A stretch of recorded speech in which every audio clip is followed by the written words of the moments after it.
Hello dear students, welcome once again to this incredible platform of EduLover. Class 12 chemistry sample paper के question number 5 के solution में हम लोग पहुंच चुके हैं। अगर इसे प्रीवियस वीडियो यानी कि क्वेश्चन नंबर 4 तक का सॉल्यूशन आपने अभी तक नहीं देखा है, साथ ही साथ आने वाले वीडियोस का सॉल्यूशन आप देखना चाहते हैं तो डिस्क्रिप्शन में कंप्लीट प्लेलिस्ट का लिंक दिया हुआ है, जाइए फटाफट से और सारे वीडियोस को आप देख सकते हो। क्वेश्चन नंबर 5 क्या है? Answer the following. हमें इन दोनों के लिए आंसर देना है। क्या है? एक हमें ये कंपाउंड दिया हुआ है और एक हमें दिया हुआ है ये कंपाउंड, और इसके बारे में दिया है कि ये जो है वो ग्रीन इन कलर है, यानी कि कलर में ग्रीन है, साथ ही साथ ये जो कंपाउंड है वो ब्लू इन कलर, यानी कि इसका कलर ब्लू है। तो हमें रीजन बताना है कि ऐसा क्यों है। तो हमारे पास दो कंपाउंड है, एक है NiH2O6, इसके ऊपर चार्ज दिया है दैट इज 2+ एक्वस, ठीक है। और अगर इसको अगर हम लोग देखें तो ये है हमारा NiH2O4 और यहां पे हमारे पास है EN, ठीक है। और इसके ऊपर कैसा चार्ज है? 2+ चार्ज है। 2+ क्या है? चार्ज है। इसका कलर अगर हम लोग बात करें तो इसका कलर हमें दिया हुआ है ग्रीन है और इसका कलर हमें कैसा दिया हुआ है? ब्लू इन कलर, यानी कि इसका कलर ब्लू है। तो हमसे पूछ रहा है कि यही कलर जो चेंजेस हमें देखने को मिल रहा है उसका रीजन क्या है। तो देखिए, कलर के लिए रिस्पॉन्सिबल कौन होता है? क्रिस्टल फील्ड थ्योरी आपने पढ़ रखा होगा, उसमें बहुत अच्छे से उसने बताया है कि कलर जो होता है वो दो चीजों पर डिपेंड करता है। एक है टाइप ऑफ लिगेंड, यानी कि लिगेंड का कैसा टाइप है, स्ट्रॉन्ग फील्ड लिगेंड है कि वीक फील्ड लिगेंड है, उस पर डिपेंड करता है। साथ ही साथ ये डिपेंड करता है डी ट्रांजिशन पे, यानी कि डी ऑर्बिटल का ट्रांजिशन कैसे हो रहा है, ठीक है, उस पर डिपेंड करता है। ठीक है, जैसे आपने EG के बारे में, T2G के बारे में आपने पढ़ रखा हो तो उसके बीच का ट्रांजिशन पर डिपेंड करता है। अगर हम लोग यहां पे देखें तो H2O और हमारे पास है एक EN। H2O जो होता है वो होता है वीक फील्ड लिगेंड। कैसा होता है? बोलिए मेरे साथ, कैसा होता है? वीक फील्ड लिगेंड, ठीक है। और EN कैसा होता है? That is strong field ligand, strong field ligand, ठीक है।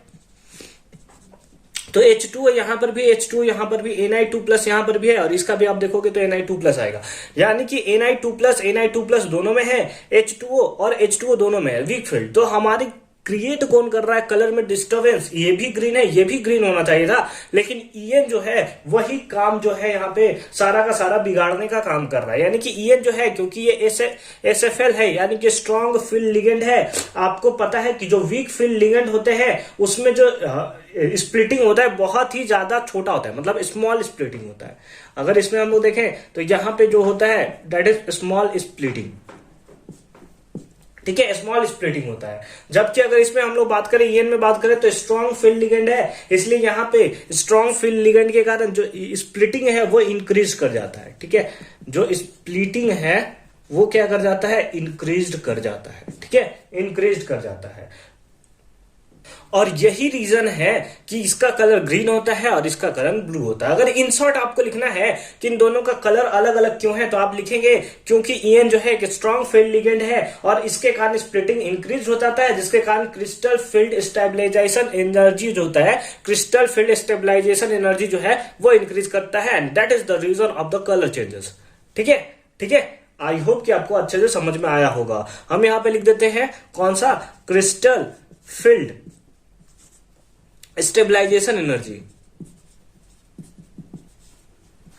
स्टेबलाइजेशन और एनर्जी, ये जो होता है वो क्या कर जाता है? इंक्रीज कर जाता है, और वही जो होता है वो रीजन होता है इसके कलर चेंजेस का। ठीक है, आई होप कि आपको क्वेश्चन नंबर 5 का फर्स्ट पार्ट आपको अच्छे से समझ में आया होगा। सेकेंड पार्ट है write the formula and hybridisation of the following compound. ठीक है, हमें क्या करना है कि सबका फॉलोइंग कंपाउंड का बारे में हमें बताना है। जैसे इसका दिया हुआ है, इसका फॉर्मूला बताना है और साथ ही साथ हाइब्रिडाइजेशन बताना है। मिटा दे इसको, मिटा दे, अच्छी बात है।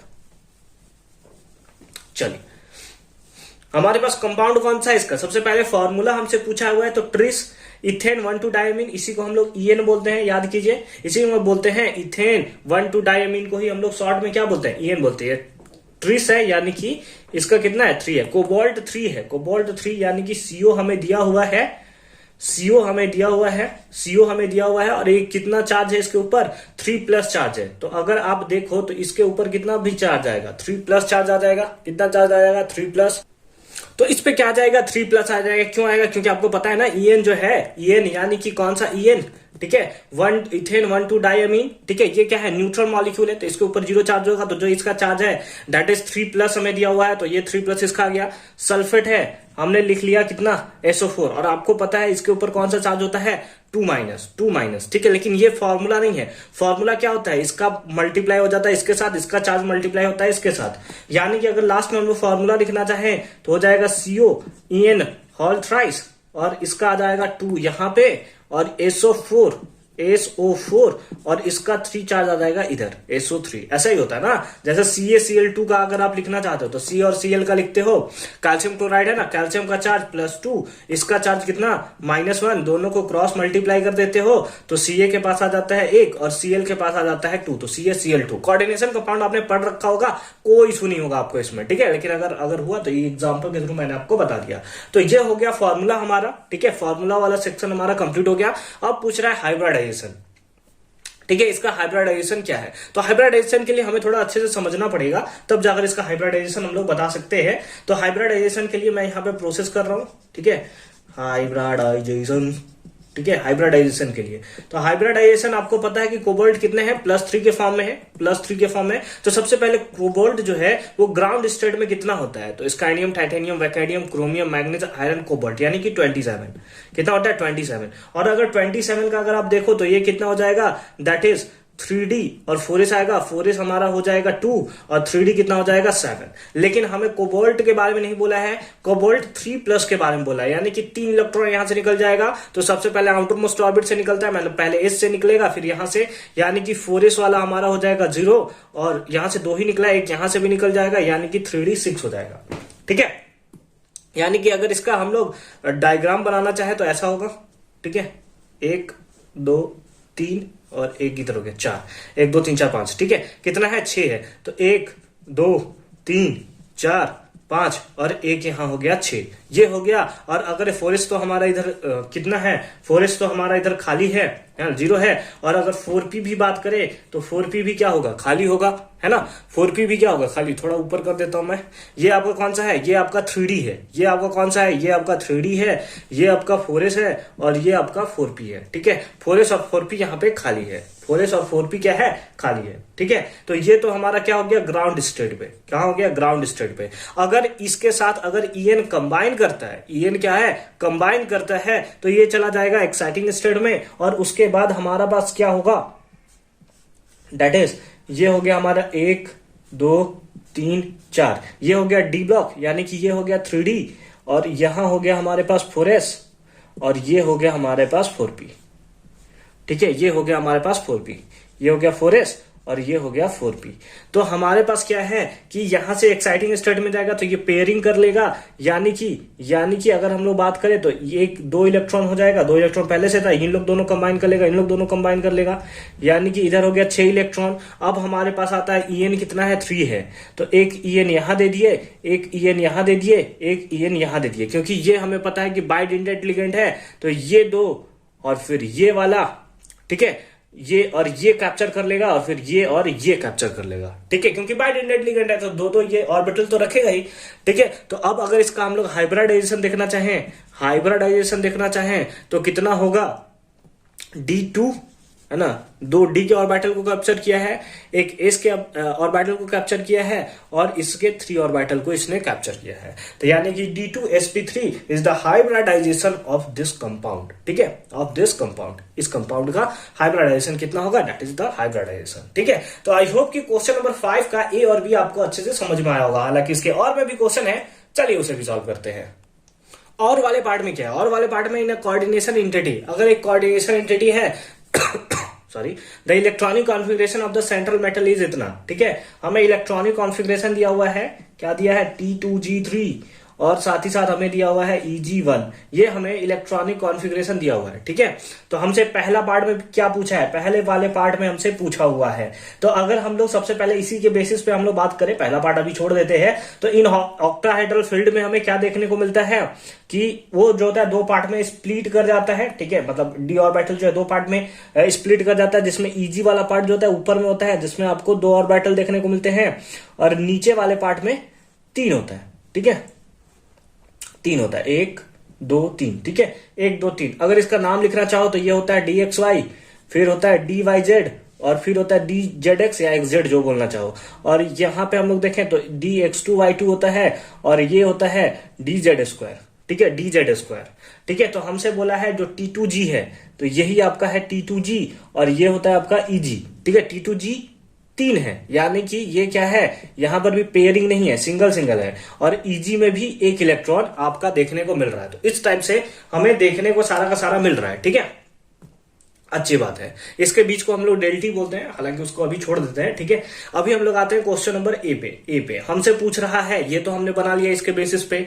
अब हमसे पूछ रहा है is the coordination compound high spin और low spin complexes, high spin है या फिर लो स्पिन है। तो हमें देखकर ही पता चल रहा है कि ये जो है हाई स्पिन है। कैसे देखकर पता चल रहा है, हमें तो कुछ पता नहीं चला है ना। देखिए हाई स्पिन कब हम लोग बोलते हैं, हाई स्पिन अगर पेयरिंग पॉसिबल नहीं है, क्या है, अगर पेयरिंग पॉसिबल नहीं है तो हम लोग बोलेंगे कि ये जो है हाई स्पिन का है, क्योंकि यहाँ पे पेयरिंग तो हमारा पॉसिबल ही नहीं है। 3 यहाँ पे, 1 यहाँ पे खाली है टोटल का टोटल। यानी कि अगर हम लोग यहाँ पे देखें तो यहाँ पे जो पेयरिंग एनर्जी है, जो यहाँ पे पेयरिंग एनर्जी है, ठीक है, पेयरिंग एनर्जी है वो ज्यादा है, किससे ज्यादा है, ऑक्टाहेड्रल फील्ड से, ठीक है। यानी कि ऑक्टाहेड्रल फील्ड एनर्जी जो हम लोग बात कर रहे हैं उससे जो हम लोग को देखने को मिल रहा है वो ज्यादा है। और अगर ज्यादा होगा तो इस केस में हम लोग बोल सकते हैं कि पेयरिंग जो है वो पॉसिबल नहीं है, pairing not possible, pairing not possible, है ना, पेयरिंग पॉसिबल नहीं है। और अगर पेयरिंग पॉसिबल नहीं है इसका मतलब ये कौन सा है, that is high spin, high spin, ठीक है, हाई स्पिन का है। समझ आ गया, समझ आ गया, अच्छी बात है। दूसरा में चले तो draw the crystal field splitting diagram for the above complexes, यानी कि इसी कॉम्प्लेक्स के लिए क्रिस्टल फील्ड हमें डायग्राम बनाना है, स्प्लिटिंग डायग्राम हमें बनाना है। तो हमें आधा तो काम हमने कर चुका है, ठीक है।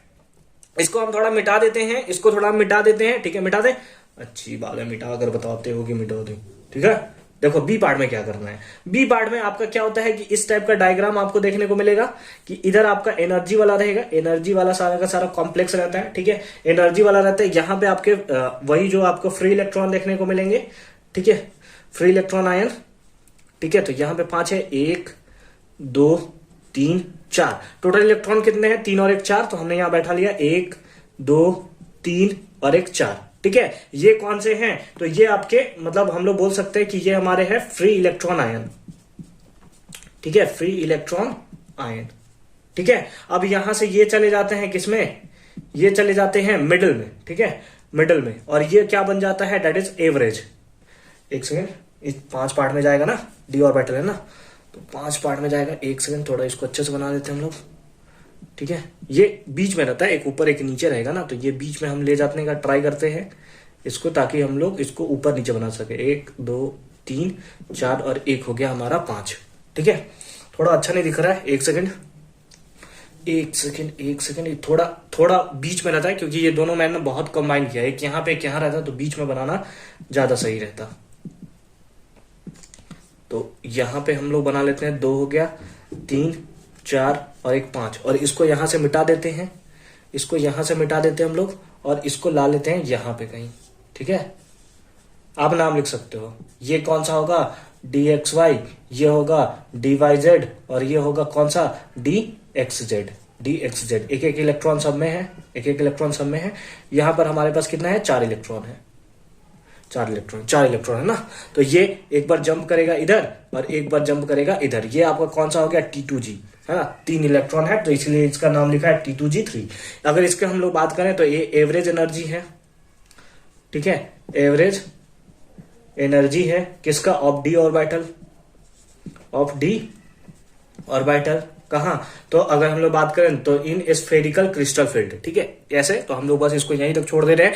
इसके बीच में जो एनर्जी होता है इसको हम लोग शो करते हैं डेल्टी के थ्रू, है ना, ऐसे ऐसे ऐसे ऐसे ऐसे आता है, इसको हम लोग शो करते हैं डेल्टी के थ्रू, ठीक है। तो आई होप कि ये सारा का सारा क्वेश्चन जो है आपको बहुत अच्छे से समझ में आया होगा, यानी कि क्वेश्चन नंबर 5 में अब आपको कहीं भी कंफ्यूजन नहीं होगा। हालांकि जो क्वेश्चन बना है वो थोड़ा सा कॉम्प्लिकेटेड बनाया है इस बार सीबीएसई ने, फिर से टर्म 1 की तरह ही ठीक है, तो आप बहुत अच्छे से पढ़ाई करके जाएंगे, लाइन बाय लाइन पढ़ेंगे, तभी आपको मजा आएगा और तभी आपको मतलब जितना अगर आगे वाले क्वेश्चंस भी जो है आपको देखने को मिलेंगे वो भी है ना कि बीच से उठा दिया है सीबीएसई ने, एनसीईआरटी के बीच से निकाल कर दिखाया है। तो अगर आपने लाइन बाय लाइन उसको अच्छे से नहीं पढ़ा है तो आपको थोड़ा सा इशू देखने को मिल सकता है। हालांकि मिलते हैं नेक्स्ट क्वेश्चन में, क्वेश्चन नंबर 6 के साथ। तब तक के लिए अच्छे से पढ़ाई करते रहिए।